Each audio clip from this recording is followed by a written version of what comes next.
paix de Dieu repose sur chacun de vous. Bienvenue à la préparation de 40 jours de jeûne inspiré 2023, du 20 juin au 29 juillet, sous le thème « Comment écouter la voix de Dieu ?» Comment écouter la voix de Dieu? Pour mes études, comment écouter la voix de Dieu pour construire un ministère selon le cœur de Dieu? Comment écouter la voix de Dieu pour bâtir mon célibat et envisager un mariage selon le cœur de Dieu? Comment écouter la voix de Dieu pour être une femme selon son cœur? Comment écouter la voix de Dieu pour être un homme, un mari selon son cœur? Comment écouter la voix de Dieu pour bâtir un foyer, une famille selon le cœur de Dieu? Comment écouter la voix de Dieu pour le choix de ma femme, pour le choix de mon mari, pour le choix d'une profession qui honore le Seigneur? Comment écouter la voix de Dieu pour savoir avec exactitude quelles sont les différentes saisons de ma vie? Comment écouter la voix de Dieu pour réaliser son plan, le plan de Dieu pour ma vie? Comment écouter la voix de Dieu pour entrer dans ma destinée? Tu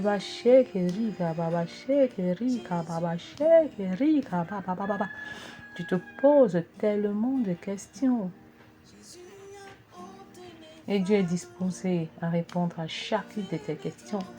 Mais au cas où tu n'as pas de réponse à ta question à cause des silences de Dieu, alors c'est le moment où plus que jamais tu dois t'appuyer sur la parole, ce que la Bible dit, ce que Dieu dit. Écoute la parole. Laisse la parole de Dieu pénétrer ton esprit par tes oreilles. Au nom puissant de Jésus, écoute la Bible. Écoute la parole de Dieu. Consomme-la sans aucune forme de modération. Et fais confiance à l'Éternel. Fais confiance à l'Éternel. Car il est digne de confiance. Au nom puissant de Jésus. Jour 19. Comment écouter la voix de Dieu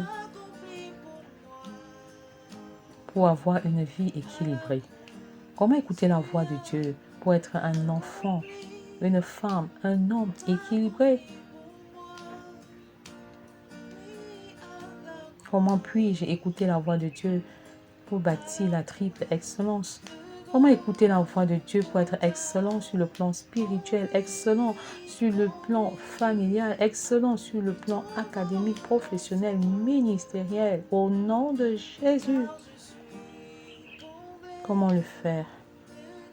Prie avec moi et à haute et intelligible voix de préférence, car tu ne peux pas vaincre le diable la bouche fermée. Tu ne peux pas vaincre le diable en murmurant. Tu as besoin de déclamer, de confesser, de déclarer, de proclamer avec foi et avec assurance pour appeler à l'existence les choses qui n'existaient que dans le monde spirituel afin qu'elles descendent dans le monde physique, dans le monde réel. Au nom puissant de Jésus. Eba shakaya mashikerege baba shaka. Ebo yokoriga shikerega shakaya mashokorogo baba yakarabashi. Ebo yokoriga baba shakaya mashikerege baba baba. Eba shakaya bashikerege bobo yokoriga shakaya mashakara baba baba. Ebo yokoriga baba yikerege baba yakashakara baba baba. Ebo yokorogo baba yaka shakaraba shekeriga jagayama shokorogo baba baba. Eba shekerege baba, shekerege baba, yekerege baba baba. Tu vas écouter la voix de Dieu. Pour 40 jours de jeûne, nous prions pendant 40 jours. Et à chaque jour correspond une bénédiction particulière, une grâce spécifique. Alors ne rate pas ta bénédiction. Au moment où le vent du Saint-Esprit souffle, au moment où le Seigneur nous embrase. Oh Dieu, tu es un Dieu dévorant, tu es un feu dévorant. Et nous, en tant que tes enfants, nous sommes également des feux dévorants au nom de Jésus. Que tout ce qui en nous, qui ne t'honore pas, soit consumé maintenant au nom puissant de Jésus.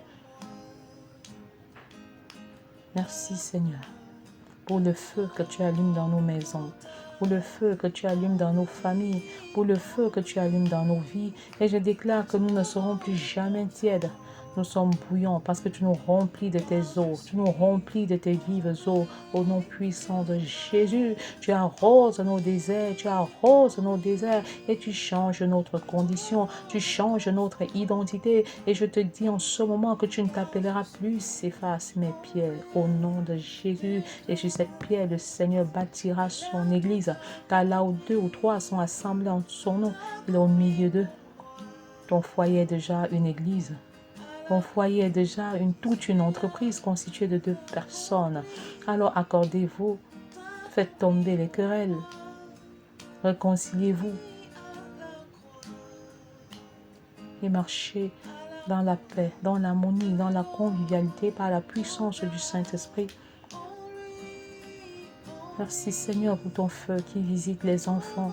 Tu les embrasses Seigneur et tu consumes en eux tout ce qui ne t'honore pas, tous les sentiments d'infériorité, l'amour pour les choses terrestres, l'amour pour les nouvelles technologies de communication, l'addiction aux écrans, à la télévision, au laptop, aux tablettes, à la télévision et à toute autre chose, aux ordinateurs. Je les y déconnecte maintenant au nom de Jésus.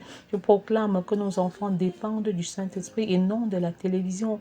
Nos enfants dépendent du Saint-Esprit et non des tablettes. Nos enfants dépendent du Saint-Esprit et non des ordinateurs. Nos enfants dépendent du Saint-Esprit et non des tablettes, des ordinateurs, des laptops et de tout autre écran. Nos enfants dépendent du Saint-Esprit et non du téléphone. Je les y déconnecte complètement. Je les y déconnecte complètement. Et qu'ils utiliseront ces instruments. Ils utiliseront ces instruments comme des moyens et des instruments pour la gloire de Dieu. Ils donneront une portée céleste à ces matériaux terrestres. Au nom puissant de Jésus.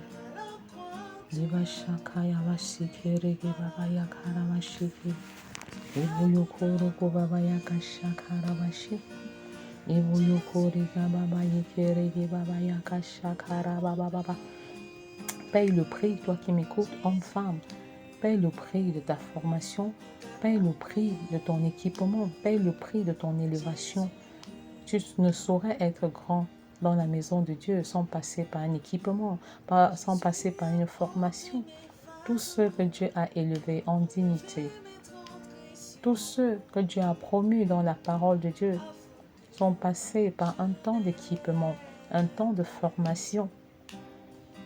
Tu ne peux pas passer ton temps dans les bars, dans les casinos, devant la télévision, toujours en train de regarder les séries, les matchs de football, tout le temps en train de regarder des choses terribles qui ne te bâtissent même pas sur les réseaux sociaux. Et espérer grandir spirituellement. Non, c'est pas possible. Tu as besoin de te retirer. Tu as besoin des retraites personnelles. Des retraites personnelles de prière, des retraites dans ta maison, des retraites dans ta chambre, mais des retraites aussi hors de la maison. Des moments de retraite en fait où tu cherches la face de Dieu, où tu es insatisfait de ta vie spirituelle présente et tu veux passer à une autre dimension. Tu te retires pour recevoir l'onction du Père, pour recevoir l'équipement du Père, pour recevoir les directives du Père.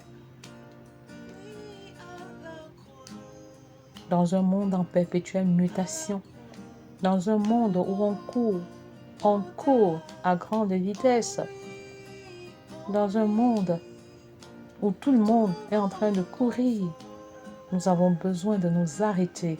Nous avons besoin de nous retirer. C'est ce que faisait Jésus régulièrement. Il priait très tôt le matin. Il devançait l'aurore et il priait également très tard en soirée. Nous devons suivre son exemple si nous voulons croître, si nous voulons grandir de manière équilibrée. Des chrétiens équilibrés qui disent ce qu'ils font, qui font ce qu'ils disent au nom de Jésus. Paye le prix de ta formation. Paye le prix pour écouter Dieu. Paye le prix pour écouter Dieu.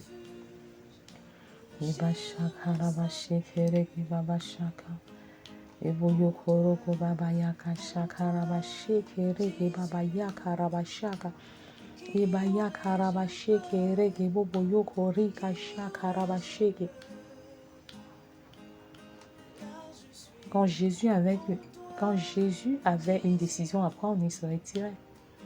Il se retirait régulièrement. Quand il apprend la mort de son collaborateur, de son frère, de son cousin Jean,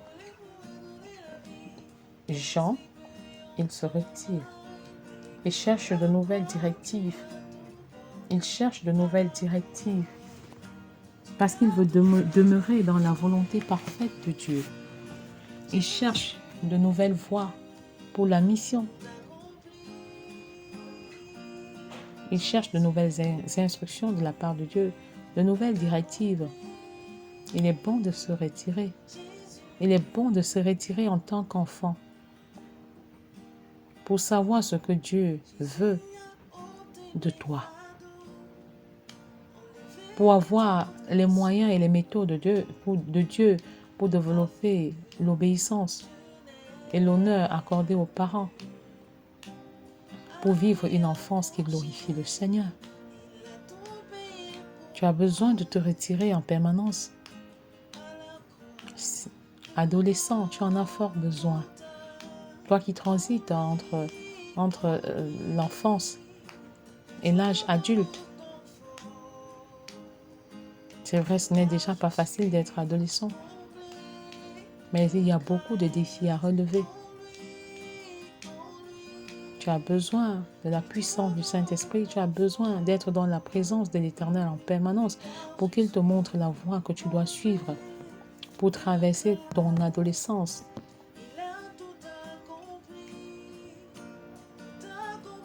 De manière calme, harmonieuse et équilibrée. Tu as besoin de te retirer pour écouter la face de Dieu, pour écouter la voix de Dieu, pour chercher la face de Dieu. Il y a des choses que le Seigneur ne te révélera pas en public, cher célibataire. Il a besoin que tu sois dans un seul à seul avec lui. Il a besoin que tu sois dans une retraite personnelle avec lui. Il a besoin que tu te mettes de côté. Que tu te mettes de côté. C'est dans le calme et dans la tranquillité que sera ta force. C'est dans ce type de retraite où tu cherches la face de Dieu, où tu désires croître dans la ressemblance à Christ. C'est dans ce genre de retraite personnelle où tu te nourris de la parole et de la prière que le Seigneur se révélera davantage à toi. Et pendant que le Seigneur te laisse dans le célibat, investis-toi à bâtir un caractère sanctifié, un caractère semblable à celui de Christ. Investis-toi pour que les sentiments qui étaient en Christ soient en toi. Soient en toi. Que les sentiments qui étaient en Christ soient en toi. Grandissent en toi. Prospèrent en toi. Que l'humilité, le dépouillement total, l'obéissance soit ton partage. Tu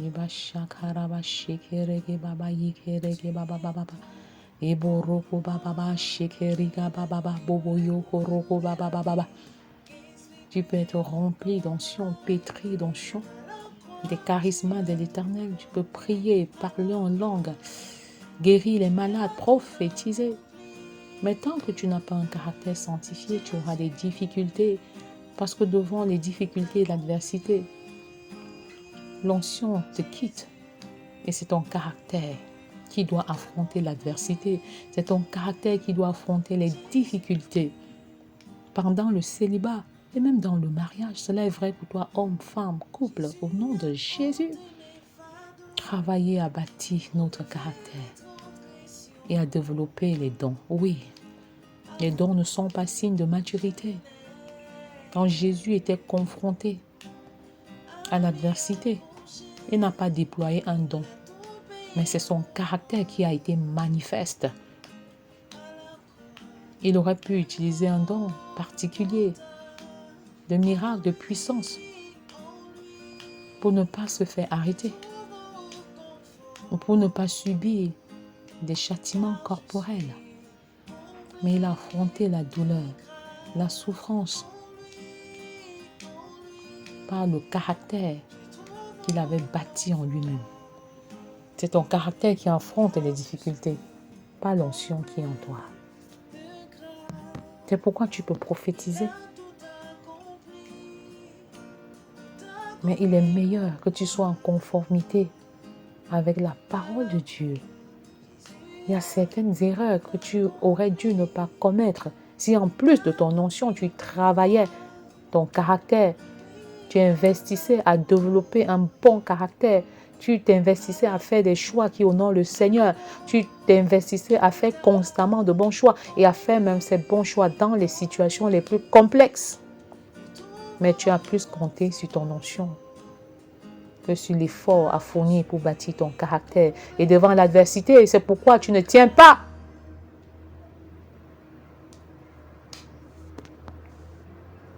Je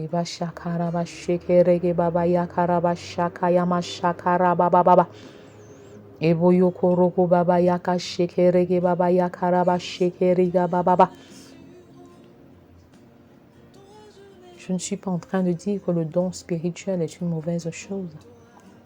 Non. Nous devons beaucoup étudier ces dons, savoir comment nous opérons lorsque nous avons un don particulier.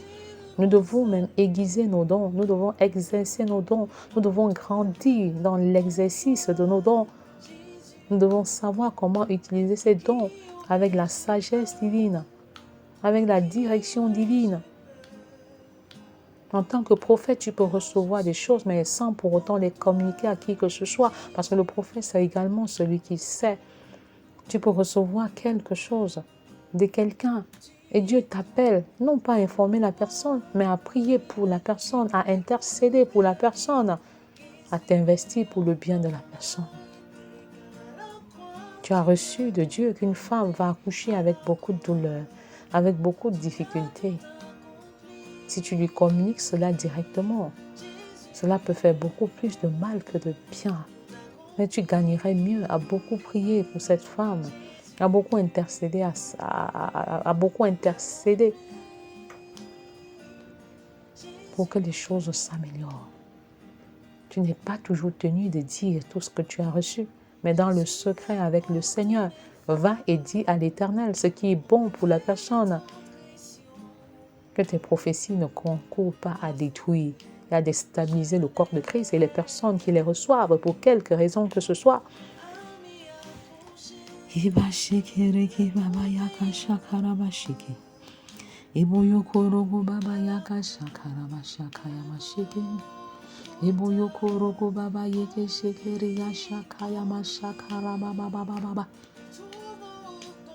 très important de bâtir ton caractère célibataire.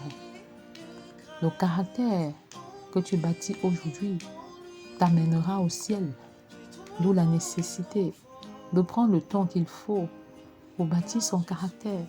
Combien sont les célibataires qui aimeraient parler d'eux-mêmes? C'est difficile. J'ai fait cette remarque. Nombreux sont ceux qui, de manière générale, ne voudraient pas parler d'eux-mêmes, mais qui sont disposés à parler énormément des autres. Et si vous êtes dans cette dynamique, faites attention. Apprenez à parler de vous-même. Apprenez à parler de vous-même à Dieu. Parlez de vous-même à Dieu. Dites à Dieu, j'ai du mal à me séparer de telle attitude, de tel caractère, de telle façon de faire. Et je suis vraiment débordée. Arrête de te plaindre des autres et commence à te plaindre de tes propres péchés, comme l'a dit Jérémie. Arrête de te plaindre de ce que l'autre fait, mais commence à te plaindre toi-même de ta mauvaise attitude, de ton mauvais caractère. Et tu verras que tu n'auras pas assez de temps pour voir les péchés de ton mari ou pour voir les péchés de ta femme quand tu prendras le temps. Quand tu prendras le temps pour regarder ta propre vie, quand tu prendras du temps pour scruter ta propre vie, quand tu prendras du temps pour décrypter ta propre vie, quand tu prendras du temps pour analyser ta propre vie, quand tu prendras du temps pour jeter un regard dans ton passé et quand tu te baladeras dans ton passé, tu te rendras effectivement compte que oui, ton passé n'est pas ta prison, mais tu as besoin d'affronter ton passé pour sortir de là une fois pour toutes au nom puissant de Jésus.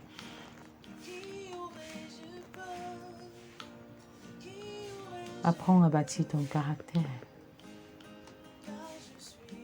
Apprends à développer ton caractère, à avoir les sentiments qui étaient en Christ au travers des retraites, des retraites spirituelles personnelles que tu prends.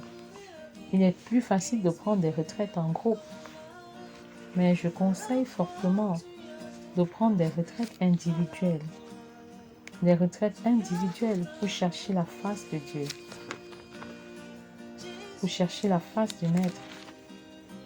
Il est tellement important de se retirer parce que Dieu soupire d'avoir une communion parfaite avec nous, une communion personnelle avec nous, comme Moïse qui parlait face à face avec Dieu.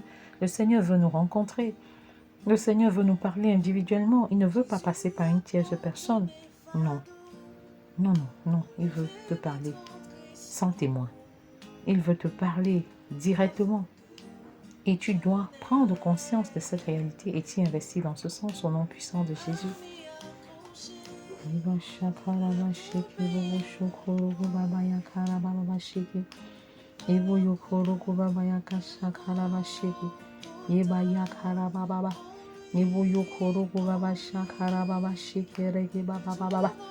Nous avons le grand défi de veiller et de prier. Parce que même si tu as tous les dons spirituels, tes dons spirituels ne vont pas forcément remplacer le caractère que tu dois bâtir pour aimer ta femme sans condition, pour aimer ton mari sans condition. Tu ne peux pas fonder ton mariage sur les dons spirituels, les charismes, mais tu dois fonder ton mariage sur l'effort, le sacrifice, sur le fruit de l'esprit, sur la joie, la patience, l'amour, la tempérance, la bonté, la bénignité, la maîtrise de soi. Voilà les éléments qui, développés, t'aideront à bâtir un mariage heureux, à avoir de bons rapports avec tes collaborateurs de mission, avec tes collègues de service. Nous avons tous besoin du fruit de l'esprit, de manifester le fruit de l'esprit. De manifester le fruit de l'esprit. Merci Seigneur de nous aider dans ce sens-là. Nous avons besoin de toi Seigneur. Et nous refusons d'être des chrétiens déséquilibrés. Nous refusons d'être une personne à l'église et une autre personne au lieu de service. Nous refusons de paraître. Nous refusons de paraître. Et nous voulons être. Nous voulons être la personne que tu désires que nous soyons. Et nous voulons faire ce que toi tu veux que nous fassions. Au nom puissant de Jésus.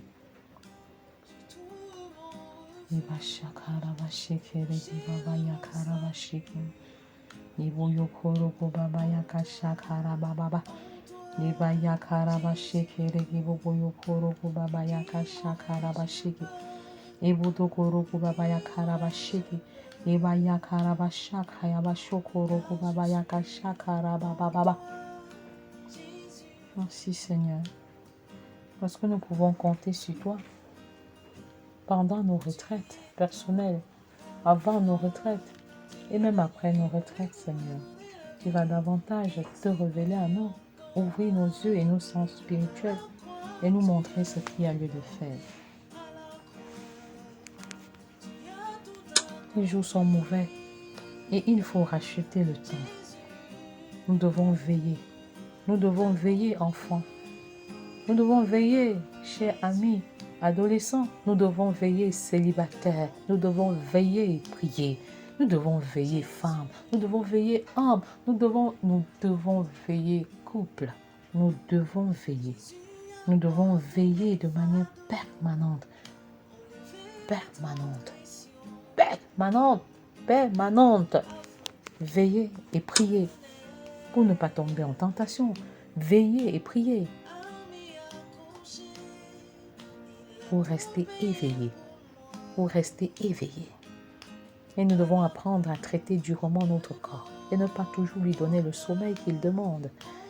Veillez et priez de manière régulière. Veillez et priez. Il est écrit, et il vint vers les disciples. Il s'agit de Jésus. Il vint vers les disciples qu'il trouva endormis.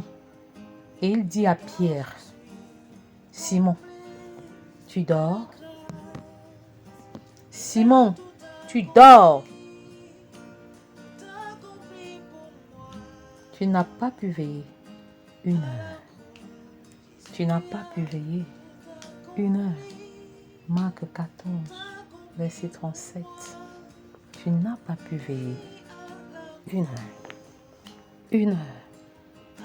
C'est sur la base de cette parole que j'encourage les enfants, les adolescents, les hommes à commencer à prier au moins 1 heure. À commencer à prier au moins 1 heure. Au moins 1 heure par jour. Et grandir dans cette dynamique. Et vous pouvez commencer aussi par 5 minutes, ensuite 10 minutes, 15 minutes. Mais il est question de grandir qualitativement et quantitativement dans notre communion avec le Seigneur, dans nos rencontres dynamiques, quotidiennes. Veillez au moins 1 heure, veillez et priez. Nous avons plus que besoin de veiller et de prier dans cette génération. Nous pouvons traiter durement notre corps en ne lui donnant toujours pas le sommeil qu'il désire, mais travaillons à réduire nos heures de sommeil. Commence à prendre une telle petite initiative et je te donne cela comme un exercice. Commence à dormir 30 minutes de moins. Et à dormir 30 minutes plus tard. Et engage-toi à veiller. À veiller au moins 1 heure. Veiller et prier.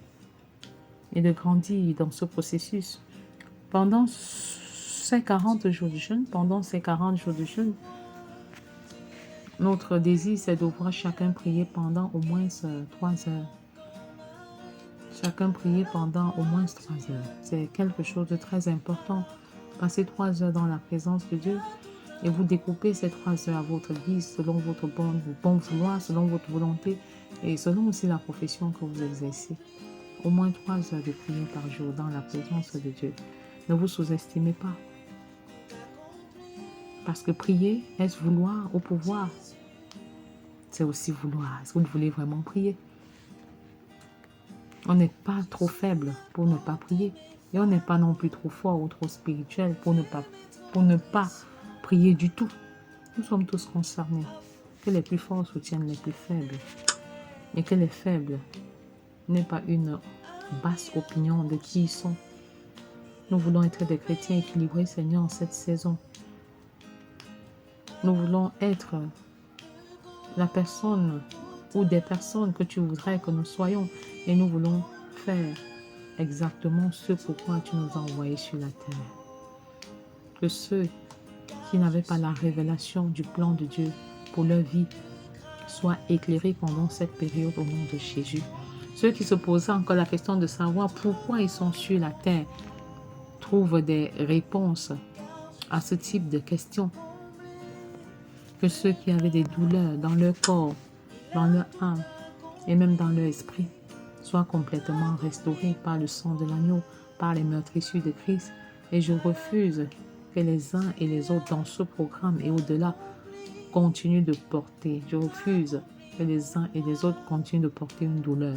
Alors que tu as déjà porté, Seigneur Jésus, toutes nos douleurs, toutes nos souffrances, toutes nos maladies et même toutes nos malédictions à la croix, au nom puissant de Jésus.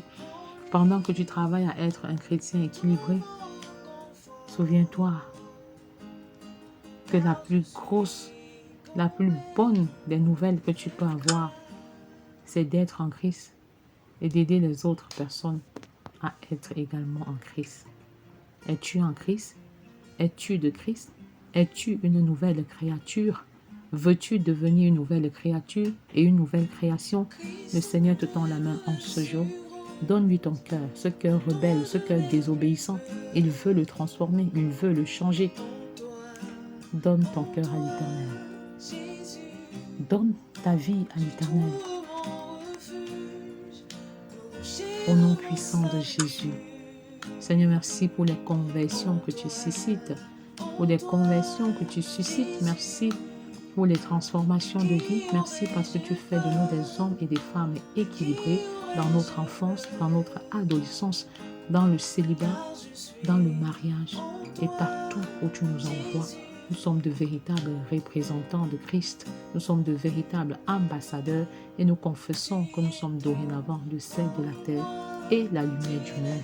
Au nom puissant de Jésus. Amen. À la croix, tu as tout porté. À la croix, tu as tout accompli. Jésus, tout accompli. Jésus, tout accompli. Jésus.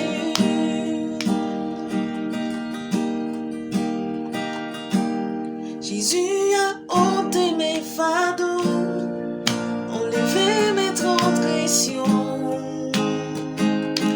afin que je n'ai plus à m'y accrocher. Il a tout payé pour moi à la croix de Golgotha. En lui, je trouve confort, car je suis comblé de grâce. En lui, je trouve confort, car je suis comblé de grâce. Il a tout accompli pour moi. À la croix, Jésus a tout accompli pour moi. Oui, à la croix de Golgotha. En lui, je trouve